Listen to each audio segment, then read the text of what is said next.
अच्छी भरनी तेरी बिगड़ी और होंगे तेरे बड़े भाग तेरी अच्छी 10 मिनट और बैठ जाओ।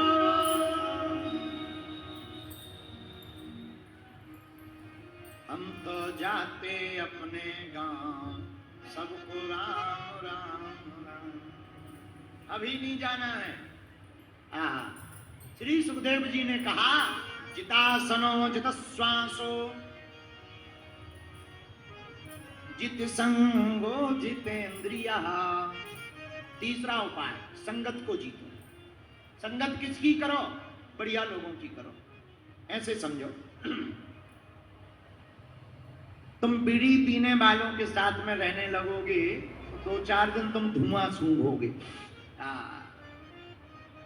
तो धुआं सूंघते सूंघते एक दिन कहोगे थोड़ा दइयो, तो एक आध बेर पियोगे बीड़ी। फिर धीरे धीरे आदत पड़ जाएगी। पहले धुआं अच्छा लगे, फिर बीड़ी अच्छी लगेगी, फिर तुम बंडल ही डालकर घूमने लगो। किसी माला वाले के साथ में रहोगे तो 2-4-10 दिन तुम माला देखोगे, फिर कहोगे लाओ जरा हम भी काल खिसका। फिर तुम भी जपने लगोगे। धीरे धीरे तुम्हारी आदत माला जपने की हो जाएगी। संगत का बड़ा असर है। जैसी संगति वैसी रंगति। जैसा पियोगे पानी वैसी बोलोगे बानी। जैसा खाओगे अन्न वैसी उड़ेगी मन। इसलिए संगति का बड़ा प्रभाव। संतों ने संगति पर बड़ा जोर दिया। तो तीसरा बोले संगति बढ़िया करो। परीक्षित जी जितेंद्रिया स्थूले भगवतो रूपे मनः संधारयेत्। चौथा उपाय है इंद्रियों को जीतना। इंद्रिय कौन है? आंख, कान, नाक, मुख, ये इंद्रियां हैं। क्या देखना चाहिए क्या नहीं देखना चाहिए ये कंट्रोल होना चाहिए। कान, क्या सुनना चाहिए क्या नहीं सुनना चाहिए ये कंट्रोल होना चाहिए। सब नहीं सुनना चाहिए, जो सुनना चाहिए वही सुनना चाहिए। बोलो सीताराम। लेकिन आजकल के लड़कों को तो हनुमान जी बचा। वो कानों में लगा लेते हैं, क्या कहते हैं उसको, ब्लूटूथ, और ढुमचुक करते रहते, फलाना बदनाम हुआ ठिकाने के। उनसे कहो बेटा रामायण सुनो, रामायण पढ़ो। गुरुजी हमको तो नींद आती है। ठटरी के बारे फोन पे बात करने में नींद नहीं आती, रामायण पढ़ने में नींद आती है, किताब पढ़ने में नींद आती है। गंदी गंदी बातें करवा लो, पूरी रात नहीं सोई। तो कहो बेटा प्रवचन सुनो, कल्याण होगा, बुद्धि ठीक होगी। हमारा तो गुरुजी सिर दर्द करता है, नक कटा, आगे के लगे। अरे इंद्रियों को जीतना बहुत जरूरी है। जितेंद्रिया, इंद्रियों को जो जीत लेता है उसे परमात्मा के प्रेम की प्राप्ति होती, जीवन शाश्वत जीवन के सत्य को प्राप्त कर जाता है। प्रैक्टिकल लाइफ में जीने लगता, वास्तविकता क्या है संसार की उसको जानने व समझने लगता है। जो अपनी इंद्रियों पर कंट्रोल कर लेता है उसको कोई गुलाम नहीं बना सकता, उसकी कोई बेइज्जती नहीं कर सकता। जो जितेंद्रिय होता है उसके चेहरे पर तेज होता है, वाणी में जोश होता है, और वो कभी किसी का गुलाम नहीं हो सकता है। ये इंद्रिय जीतने के प्रत्यक्ष प्रमाण है। अगर कोई इंद्रियों को जीत ना पाए तो बड़ा निर्बल रहेगा, किसी ना किसी को डरेगा। जितेंद्रिय परमात्मा के अलावा किसी को नहीं डरता। जैसे हनुमान जी महाराज लंका में भी राम नाम का डंका बजाया क्योंकि जितेंद्रिय है। बुद्धिमताम वरिष्ठम सकल गुण निधानम वानराणाम धीसम रघुपति प्रिय भक्तम वात जातम नमामि। हनुमान जी महाराज जितेंद्रिय है, इसलिए हनुमान जी को कोई नहीं हरा सकता। और जो भी बालक अथवा बालिका वीरवान होते हैं, जिनका ब्रह्मचर्य सदा रहता है, वह बालक और बालिका मेधावी होते हैं। उनका आईक्यू लेवल बहुत हाई होता है, ये मनोविज्ञान भी कहते हैं। हम बन नहीं कह रहे हैं कि केवल कथा प्रवचन, नहीं नहीं नहीं, हम बहुत साइंसली प्रैक्टिकल बात बोल रहे हैं। मनोविज्ञान भी कहता है वीर्य के तेज से IQ लेवल हाई होता है, सोचने सुनने और याददाश्त की क्षमता तेज होती है।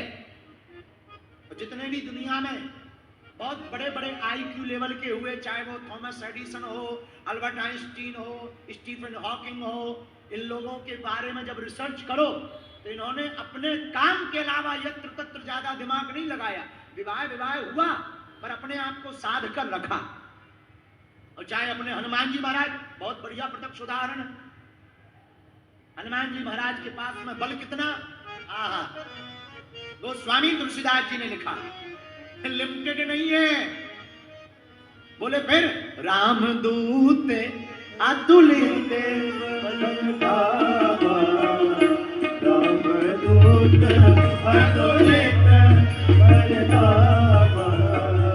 अंजनी पुत्र पवन सुत नामा, अंजनी पुत्र पवन सुत नामा।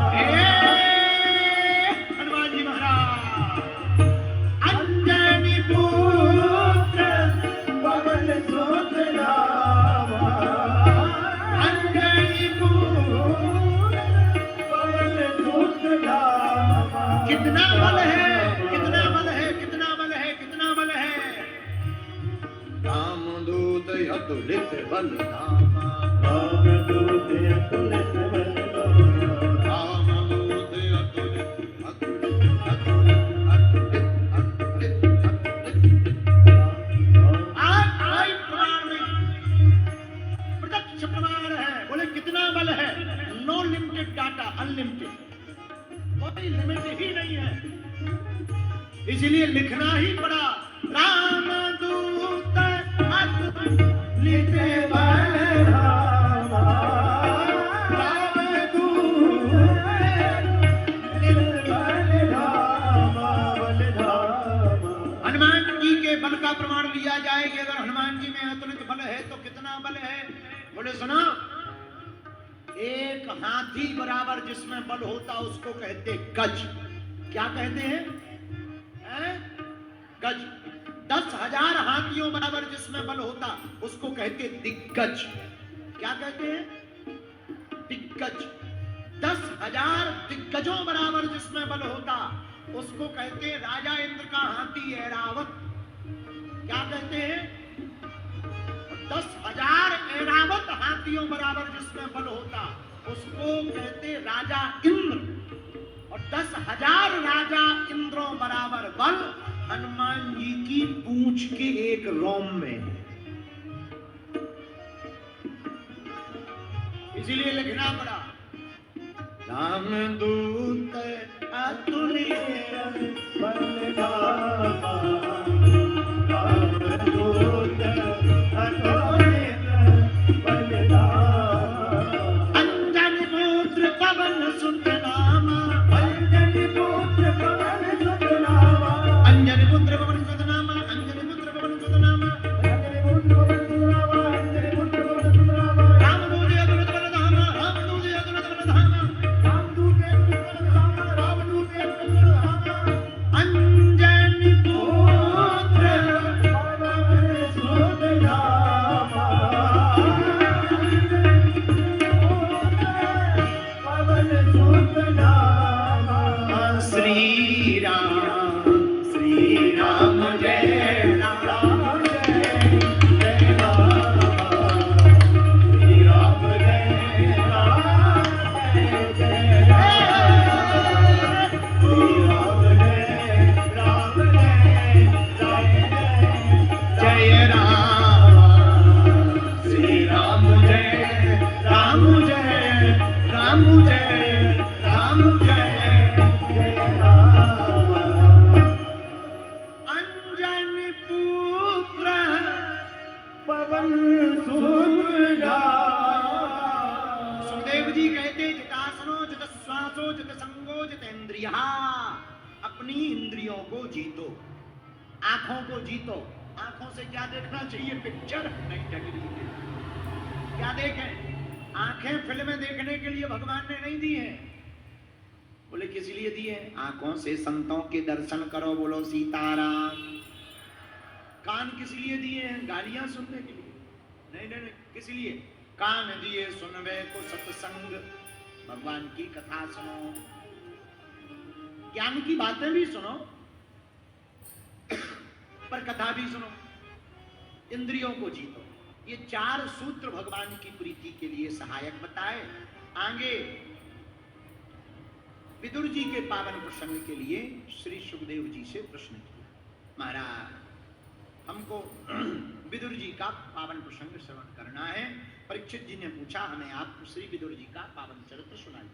तृतीय स्कंद में श्री विदुर जी के पावन चरित्र के बारे में गाया। विदुर जी कौन है? कौरव पक्ष में रहते हैं, लेकिन जब तक कौरव पक्ष में रहे तब तक कौरव जिंदा रहे। विदुर जी चले गए सो कौरव भी बिल्कुल ही चले गए। विदुर जी तो घर से बाहर गए, ये दुनिया से ही बाहर चले। ऐसे ही रामायण में एक पात्र है, कौन? विभीषण जी। विभीषण जी जब तक रावण में के पास रहे, रावण जिंदा रहा। विभीषण जी राम जी के पास आ गए सो रावण ऊपर चला गया। बोले क्यों? बोले ये दोनों धर्म के सूचक हैं। जब तक अध्यात्म स्पिरिचुअलिटी धर्म किसी ना किसी रूप में, किसी ना किसी बहाने से, किसी व्यक्ति के माध्यम से तुम्हारे घर पर रहेगा, तब तक विनाश नहीं होगा। जहां धर्म गायब हुआ तो तुम चाहे जितने साल से जमे हो उखड़ जाओगे। ये सिद्धांत। तो घर पे कोई पूजा पाठ करता हो, धर्म कर्म करता हो तो रोका टोका मत करो, करने दो। तुम नहीं कर रहे हो उसको ही करने दो।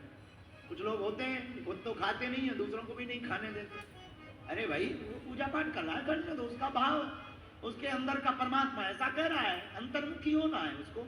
अपना दीपक जलाने का मतलब क्या? दिया जलाने का मतलब ये थोड़ी है लई माँ जय ओम कर्पूर गौरम करना अवतारम। हम तो भगवान की आरती करते हैं। दीपक जलाने का मतलब, आरती करने का मतलब उजाला करना नहीं है।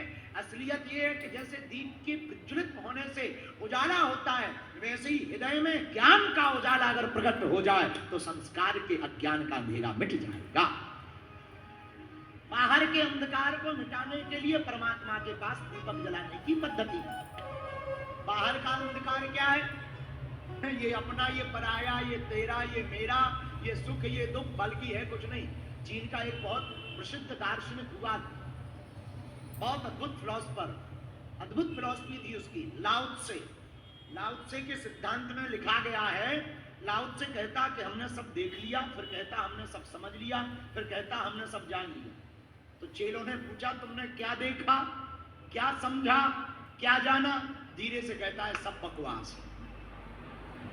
यही देखा, यही जाना, यही समझा, सब कुछ बकवास है।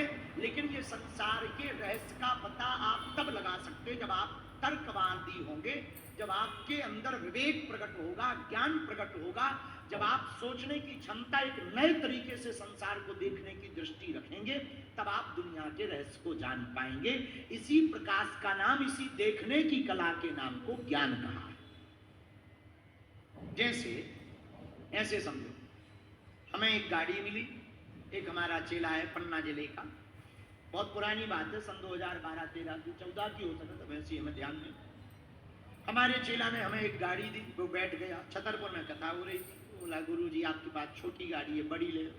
हम कहा दे दो बेटा। अब वो चाबी लिए हाथ में, मिठाई का डब्बा, बात करने लगा। हमें मन में लगे कि कब ये चाबी छोड़ के जाए और कब हम चलाएं। 1-2 घंटा बाद उसने प्रणाम किया, चला गया। एक पंडित जी हमारे साथ रहते थे, हमने चाबी ली, स्टार्ट की तो फुल वो थी ऑटोमेटिक, मांझा गाड़ी चला करती थी उस समय। अपन से चलाती तो बनती नहीं, लेकिन अपने जीवन में एक नया इतिहास ये रहा कि हम कोई भी काम करने से डरते नहीं। जो होगा देखा जाएगा, गाड़ी है चलेगी या रुकेगी। स्टार्ट की तो आगे गियर डालने की बजाय वो बैक गियर डल गया। अब वो भी आगे डरता था, हमें लगा पहला लग गया, वो बैक गियर रिवर्स लग गया।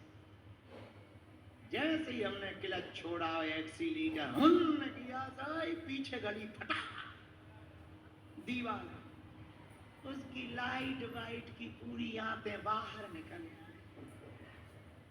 ऐसी लटक गई लाइट जैसे चाउमीन लटक जाती है।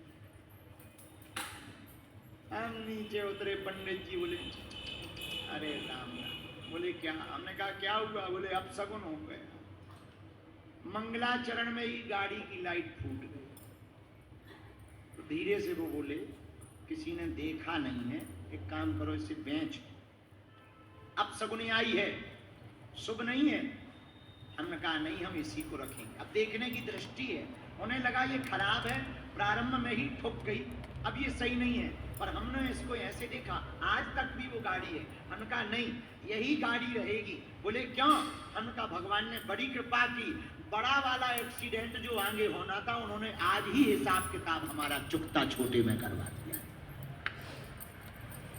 अब देखने के अपने अपने तरीके, इसको ऐसे भी देख सकते, अब दूसरे प्रकार से ऐसे भी देख सकते हो। एक तैया करेरा की बहन जी चली जा रही थी और जाते ही जाते उनकी, अब देखने के अपने अपने तरीके, इसको ऐसे भी देख सकते, अब दूसरे प्रकार से ऐसे भी देख सकते हो। एक तैया करेरा की बहन जी चली जा रही थी और जाते ही जाते उनकी जो है गिर गई, पैर टूट गया। भगवान को भारी भारी गाली में, बोला भगवान बेकार है, शर्म नहीं आती, बगीचा हनुमान जी को इतना पूछते हैं, इतना माला फूल चढ़ाते हैं, इतना नारियल चढ़ाते हैं, पैर टूट गया। तब तक भगवान हनुमान जी प्रकट हो गए, बोले बहन जी कुशल मनाओ, तुम्हारी कमर नहीं टूटी। नहीं तो लिखा तो कमर था, वो तो जोड़ घटाना करके पैर में काम चला दिया। तो आज भी ऐसा होता है। तो हमें तो कुछ समझ में नहीं आता, पर परमात्मा को तो सब कुछ समझ में आता। पर हम लोग अपनी दृष्टि से देखते हैं, परमात्मा अपनी कृपा से सब कुछ करते हैं। तो इसीलिए देखने की दृष्टि, संसार में दुख को भी सुख के रूप में जैसे देखने की कला प्राप्त हो जाए, उसी को ज्ञानी कहा जाता है। ऐसे समझो, कबीर कहते भला हुआ मेरी माला टूटी, मैं भजन करन से छूटी। फिर कहते हैं भला हुआ मेरी मटकी फूटी, मैं पनिया भरन से छूटी। अब फूट गई तो कई लोग गाली बकते हैं, बताओ मटकी फूट गई, बड़ा बुरा समय चल रहा है, बड़ा खराब समय चल रहा है। लेकिन कबीर कहते हैं ठीक फूट गई, कौन पानी भरे और कौन भजन डोबे। भगवान चाहते हैं कि पानी भरने की जरूरत, अपने अपने कला है। नामदेव जी की झोपड़ी में आग लग गई, तो जैसे ही आग लगी गांव वाले अरे आग लग गई, बचाओ बचाओ, पानी ले आओ, पानी ले आओ। ये बाहर अंदर का सामान गांव वाले बाहर लग गए, ये झोपड़ी में ही डालें। आज भगवान आगी के रूप में आ गए, स्वाहा। जिसने आग लगाई वो बनाएगा, ये भजन। पूरी अपनी झोपड़ी जला दी, अपने हाथों से जला दी। लोग बोले बड़ा पागल आदमी है, अब आज के बाद इसकी कोई मदद नहीं करेगा, इसकी झोपड़ी नहीं बनाएगा। नामदेव जी बोले मत बनाओ, जाओ। अंदर बाहर बैठ गए, राम राम राम राम राम ठाकुर जी के भजन, पंडुरंग भगवान के भजन गाने लगे, गोविंद के भजन गाने लगे। भगवान को ही दया लगी, ठंडी का मौसम है, झोपड़ी जल गई है, बेचारा करेगा क्या। सोई ठाकुर जी ने अपनी गाड़ी में छानी का नया सामान भरा और नामदेव जी के पास गए, बोले भैया हम छानी का काम करते हैं, हमें काम मिलेगा। नामदेव जी बोले काम तो है पर दाम नहीं है। काम तो है पर दाम नहीं है, तुम सोचो कि कुछ दे दें तो हमें कुछ नहीं देना है। बोले भैया तुम कुछ मत दो, बढ़िया गाते हो, एक दो अब पद सुना देना, हम इतने में आनंदित हो जाएंगे। ठाकुर जी छानी छाने लगे, ऐसी छानी बनाई तो सुबह जब हुई तो पूरे गांव के लोग देखने आए, बोले किसने बनाई? नामदेव जी बोले अब जिसने भी बनाई हो हमें पता नहीं। गांव का सरपंच को ईर्ष्या हो गई, बोले ऐसी तो हमारी भी नहीं है जैसी तुम्हारी है कुटिया, अब ऐसी हम भी बनवाएंगे। नामदेव जी बोले एक ही उपाय है। बोले क्या? जैसी पहले हमने आग लगाई थी तुम अपनी में लगाओ तभी पा सकते हो।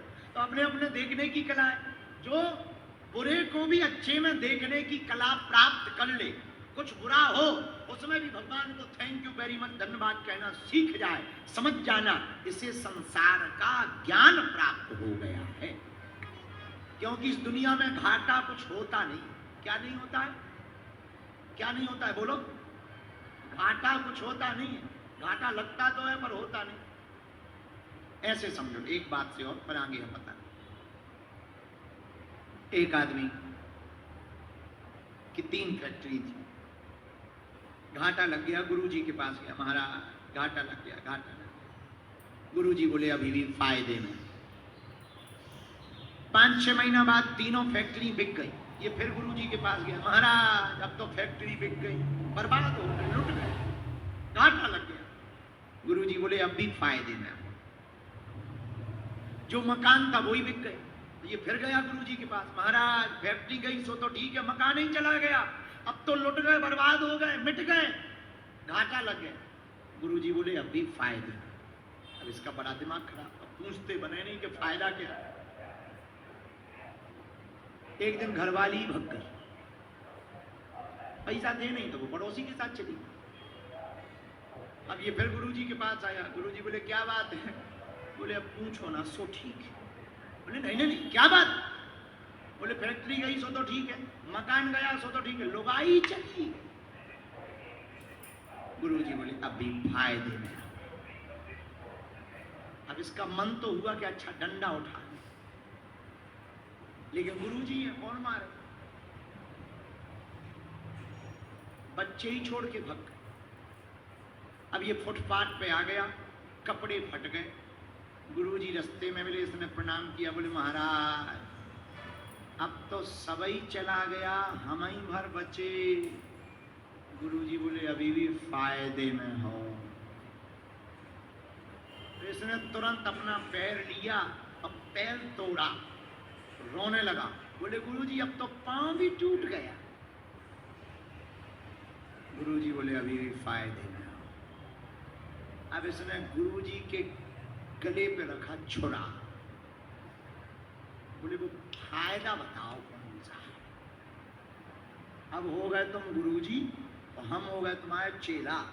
अब आज से तुम्हारी हमारी चुकती है, मर तो हम रही, अब बताओ नहीं तो 1.5 मिनट में नस कट जाने वाला था। वो फायदा बताओ। गुरुजी बोले बेटा चाकू एक तरफ, बैठे। हाँ बताओ महाराज क्या फायदा है? बोले जब जन्म हुआ था तब तुम कैसे हुए थे? बोले नंगे हुए थे। बोले नंगे हुए थे, अभी तुम्हारे तन पे जब तक कपड़े हैं तब तक फायदे में हो, जब कपड़े हट जाएंगे तो बराबर हो जाओगे, हाथ पैर कट जाएंगे तो घाटे में हो पाएंगे, वरना आए ही क्या थे लेके जो तुम घाटे में हो जाओगे। यहीं से पाया, यहीं चला गया, झंझट खत्म, फायदे में ही हो हमेशा। बोलो सीताराम। इस दृष्टि की देखने की कला को ही इनलाइटेड कहते हैं। क्या कहते हैं? इनलाइटेड। कुछ लोग हुए जो इनलाइटेड। विवेकानंद, स्वामी विवेकानंद, स्वामी रामकृष्ण परमहंस, पूज्य श्री देवराहा वाले बाबा, पूज्य श्री नीम करोली वाले बाबा, एक ग्रीक का, यूनान का दार्शनिक हुआ डायोजनीस। ऐसे ये चुनिंदा लोग जो उन्मुक्त हो गए, भारत में बहुत हुए। श्री राम जय राम। तो विदुर जी जब तक कौरवों के पास थे, कौरव बचे रहे, विदुर जी गए सो कौरव ऊपर चले गए। उसी प्रकार तुम्हारे घर में कोई धर्मात्मा भक्त भजनानंदी रहे भैया, उसको आप चिढ़ाना मत, भगाना मत, मारना मत, पीटना मत। हो सकता उसी की धर्म की वजह से तुम्हारा घर बचा हुआ हो। विदुर जी अंत तो गत्वा छोड़कर चले गए। पुराना मानना सचिव वैद्य गुरु तीन जो, सचिव वैद्य गुरु तीन जो, प्रिय बोले ही भय आस, राज धर्म तन तीन कर, हो ये बेग ही ना। राज धर्म तन तीन कर, हो ये बेग ही। सचिव, डॉक्टर और गुरु जब तुम्हारे डर के कारण तुम्हारी हाँ में हाँ मिलाने लगे, समझ जाना तुम्हारा नाश होना पक्का है। बोलो सीताराम। जोर से बोलो। विदुर जी चले गए घर छोड़कर। कई दिनों बाद तीर्थों में उद्धव जी मिले। उद्धव जी ने प्रणाम किया। और विदुर जी महाराज क्या हाल है? विदुर जी बोले और तो सब ठीक है, ये बताओ महाभारत का युद्ध हो गया, कौन जीता और कहाँ हैं तुम्हारे वो बंसी वाले? उद्धव जी की आंखों में आंसू आ। क्यों रो रहा महाराज? अरे महाराज कब का महाभारत का युद्ध हो गया, पांडव जीत गए, पांडव राजा भी बन गए, और तो ठीक है, द्वारकाधीश भगवान कब के ठाकुर जी लीला पूरी करके चले गए। अब तो विदुर जी को भी रोवाया। एक बात बताओ उद्धव जी, क्या क्या भगवान को हमारी कभी याद आई? ठाकुर जी ने कभी हमारा नाम लिया? तो उद्धव जी की आंखों में आंसू भर आए। भैया अंतिम समय में ठाकुर जी ने तुम्हारी ही याद की, तुमको ही याद किया। क्या कहा? बोले भैया ठाकुर जी कह रहे थे हमने सबका कर्जा चुकाया, एक अपने विदुर जी का कर्जा नहीं चुका पाए। विदुर जी बोले भैया हमारा कौन सा कर्जा रहेगा, हमारा कौन सा कर्जा रह गया? तो उद्धव जी बोले हमने भी पूछा कि ठाकुर जी कौन सा कर्जा विदुर जी का? तो ठाकुर जी बोले भैया हम पर जिसने उपकार किया हमने उसको कुछ ना कुछ दिया। एक विदुर जी हैं, विदुरानी के हाथ से हमने साग पाया, पर हम विदुर जी को कुछ नहीं दे पाए। सोई आंखों में आंसू आ गए विदुर जी के। धन्य है गोविंद, कितने उदार दिल वाले, कितने उदार चरित्र वाले ठाकुर जी हैं। हमारी पत्नी विदुरानी केले के छिलका खवाती रही, और गोविंद का स्वभाव तो देखो, कोई और होता कह देता पगले आ गई क्या, दिमाग खराब है क्या, कोई केले का छिलका खिलाता है, केला खिलाओ। पर विदुरानी जी प्रेम बस इतनी भाव विभोर हो गई कि केला फेंकती गई, केले के छिलके पवाती गई। और ठाकुर जी का चरित्र देखना कितना अद्भुत स्वभाव है। वो केले के छिलके खाते हुए कह रहे थे वाह चाची जी बहुत आनंद लग रहा है, बड़े मीठे मीठे केले। विदुर जी की आंखों में आंसू आ गए। धन्य है ठाकुर जी का स्वभाव, धन्य है गोविंद का स्वभाव। भैया और कुछ कहा? हाँ कही तो बहुत सी बातें, पर बाकी बातें मैत्रेय जी को बताई। सोई मैत्रेय मुनि जी के पास में हरिद्वार में गंगा के किनारे विदुर जी आ गए। महाराज ठाकुर जी ने कोई उपदेश दिया हमारे लिए? हाँ है तो आपको ही खोज रहे थे। अब प्रश्न किया विदुर जी ने, सुखाय कर्माणि करोति लोको नाते ही सुखम बान्य दुपारमं वा। महाराज इस संसार में दो चीजें, एक सुख एक दुख। मामला समझ नहीं आता क्या है? बड़ा अच्छा विश्लेषण किया। बोले क्या? बोले दुख की निवृत्ति को सुख कहते हैं, दुख जिस मिट जाए उसको सुख कहते हैं। कैसे? ऐसे समझो, किसी को कांटा लग जाए और जैसे ही कांटा निकले हाँ भैया अब तो सुख हो गया। किसी को भूख लगी हो और भोजन करा दो, हाँ भैया बहुत सुख हो गया। किसी को प्यास लगी हो पानी पिला दो, हाँ भैया आनंद आ गया, सुख हो गए, सुखी हो गए, सुखी हो गए, सुखी हो गए। तो सुख किसे कहते हैं? दुख के हट जाने को सुख कहते हैं, और कामना के कांटा लगाने को दुख कहते हैं। दुख क्या है? किसी चीज को पाने की कामना मन में रख लो, इसी का नाम दुख है। जैसे किराए के मकान में रहते हो, खुद का मकान होना चाहिए, खुद का मकान होना चाहिए। अब ये तुमने कांटा लगा लिया, जब तक मकान नहीं होगा तब तक दुखी रहो। गुरुजी के हम नजदीक पहुंच जाए, पास आ जाए, ये तुमने कामना का कांटा लगा लिया। अब जब तक आ नहीं जाओगे तब तक दुखी रहो। तो सुख क्या है? दुख की निवृत्ति को सुख कहते हैं और कामना के कांटा को दुख कहते हैं। पर ये दोनों ही शाश्वत नहीं है, इसके ऊपर भी एक है। बोले क्या? बोले सुख के बाप, दुख के बाप का नाम है सुख, और सुख के बाप का नाम है आनंद। ये कभी कभी आता है, कभी कभी कोई महात्मा के दर्शन करके या कथा सुनकर या किसी तीर्थालय जाकर या कहीं प्रसाद पाकर हम लोग कहते हैं हाँ भैया आनंद आ गया। भजन सुनकर कभी कभी कहते ना आनंद आ गया। तो दुख के बाप का नाम सुख, सुख के बाप का नाम आनंद, और आनंद के बाप का नाम सच्चिदानंद परमात्मा। तो श्री विदुर जी महाराज ने को मैत्रेय मुनि ने सुख दुख के बारे में विस्तार से बताया। आगे सृष्टि प्रक्रिया का वर्णन बतलाया। ईश्वर अंश, गोस्वामी जी ने भी इस पर लिखा, ईश्वर अंश जीवे अविनाशी, ईश्वर अंश जीवे अविनाशी, चैतन्य अमर सहज सुख नासी, चैतन्य अमर सहज सुख नासी। आइए श्री राम जय राम, श्री राम जय राम, जय जय राम, श्री राम जय राम, जय जय राम।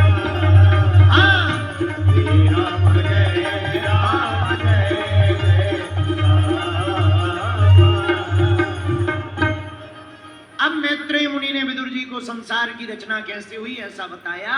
पूरे ब्रह्मांड में 14 लोक हैं, नीचे 7 लोक, अतल वितल सुतल तरातल रसातल महातल पाताल। 7 लोक ऊपर हैं, भूलोक भौलोक स्वर्गलोक महलोक जनलोक तपलोक और सत्यलोक। 7 लोक नीचे, 7 लोक ऊपर, सबसे ऊपर सत्यलोक, सबसे नीचे पाताल। अतल वितल सुतल तरातल रसातल महातल और पाताल, भूलोक भौलोक स्वर्गलोक महलोक जनलोक तपलोक और सत्यलोक। इन 14 लोकों में सबसे, जैसे ये पृथ्वी है अनेक ब्रह्मांड है, ऐसा यूनिवर्स भी कहता है, विज्ञान भी ऐसा कहता है। बहुत सी पृथ्वियां हैं, बहुत से उप चंद्रमा हैं, बहुत से ग्रह हैं, बहुत से उपग्रह हैं, बहुत सी गैलेक्सी हैं, बहुत सी आकाशगंगा हैं, बहुत से ब्लैक होल्स हैं। अभी भी विज्ञान खोज ही कर रहे हैं, और कहीं जीवन हो सकता है, एलियन कहाँ रहते हैं, मंगल ग्रह पे क्या हो सकता है, खोज ही रहे हैं। तो विज्ञान खोज कर रहा, पर हमारे वेद शास्त्र पुराण पूर्ववत ही सब कुछ लिख के चले गए। 7 लोक नीचे 7 लोक ऊपर, सब में पानी पानी। पूर्ण परब्रह्म परमात्मा श्री हरि उस जल में क्षीर सागर में लेटे हुए थे, उनकी नाभि से एक कमल निकला, कमल से ब्रह्मा जी प्रकट हुए। ब्रह्मा जी ने इधर उधर देखा पर कहीं कोई दिखाई नहीं पड़ा, सोचा ये कमल की डंडी से ही पता लगेगा हमारे पिताजी कौन है।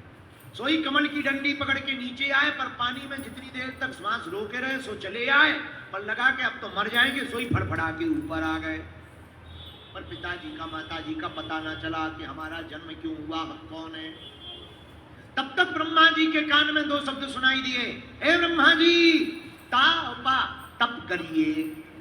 तप बल रचय प्रपंच विधाता, तप बल विष्णु सकल जगत त्राता, तप बल शंभु करई संघारा, तप बल शेष धरई मई भारा, तप आधार सब सृष्टि भवानी, करिए जाए तप अस जिए जानी, अस सब भांत अलौकिक करनी, महिमा जासु जाए नहीं बरनी। तप करिए। ब्रह्मा जी ने तप किया, भगवान प्रकट हो गए, तुम हमारे बेटा हो, आज से तुमको संसार बनाने में, सृष्टि बनाने में हमारी मदद करनी है, जो आज्ञा महाराज, चलो बनाओ। पर ब्रह्मा जी बोले मटेरियल तो दे दो, फैक्ट्री तभी चालू करेंगे जब कच्चा माल होगा। भगवान बोले कौन सा कच्चा माल? बोले 5 तत्व चाहिए, और उसका वर्णन रामायण में आया। छिति जल पावर के समीरा,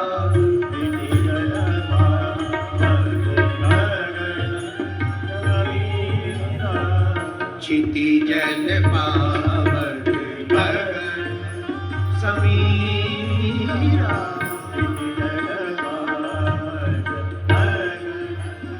समीरा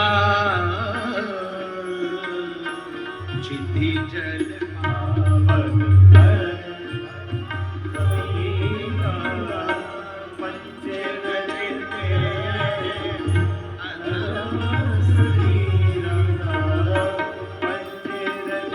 समीरा,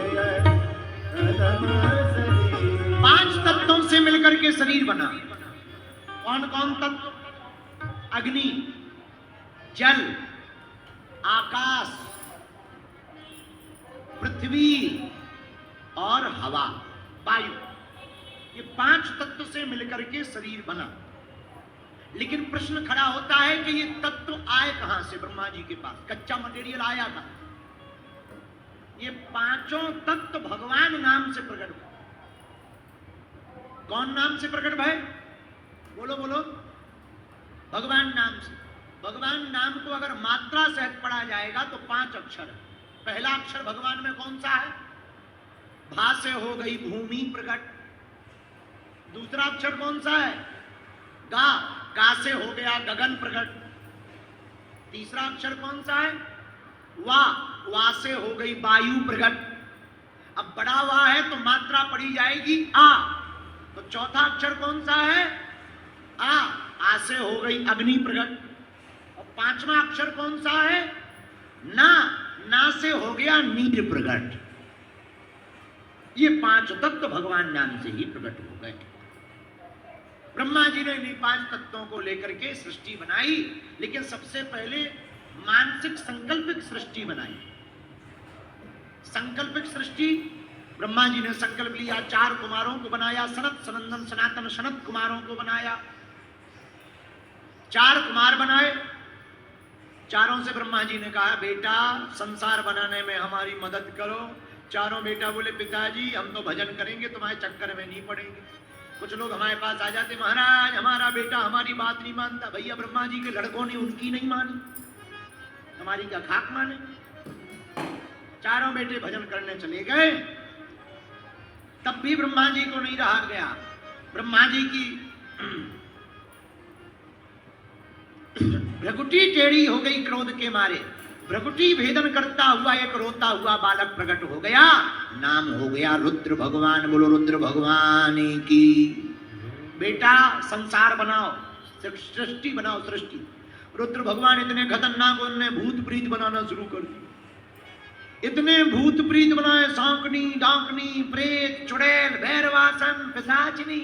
आज ब्रह्मा जी का दिमाग खराब हो गया। बोले बस कर भैया, बस कर बस कर बस कर, रहने दे, तेरे बस की बात नहीं है, तू भजन कर। रुद्र भगवान बोले यही तो हम चाह रहे, सब भजन कर।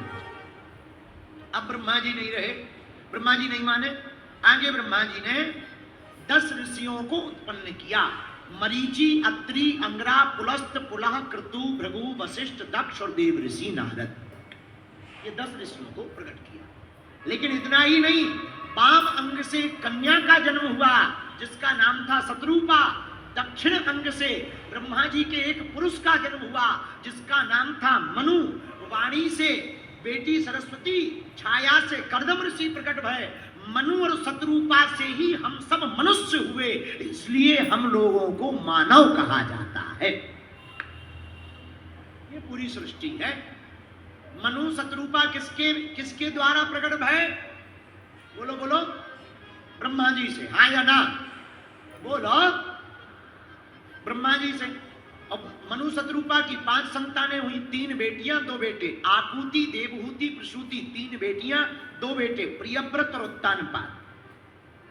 इन्हीं से संसार बना, इन्हीं से मनुष्य बने, इसलिए हम लोगों को मानव कहा जाता है। बोलो सीताराम, जोर से बोलो। आगे कपिलोपाख्यान है, हिरण्याक्ष का वध भगवान बाराय करते हैं। बोलो बाराय भगवान की। कपिल भगवान दर्शन देते हैं, वहां दारू जोशत की नाई सबई नचावत राम गुसाई। कपिल भगवान कृपा करते हैं। चतुर्थ स्कंद में मनु महाराज की संततियों का वर्णन आता है। सियावल रामचंद्र की। तो बाकी कथा हम कल सुनाएंगे। कल शंकर जी का विवाह है। श्री बांके बिहारी तेरी आरती गाओ, श्री बांके बिहारी तेरी आरती गाओ, प्यारे आपको मनाओ, आरती गाओ प्यारे आपको मनाओ, प्यारे के आपको मनाओ, आपको मनाओ प्यारे आपको मनाओ। तुम्हें गिरधर तेरी आरती गाओ,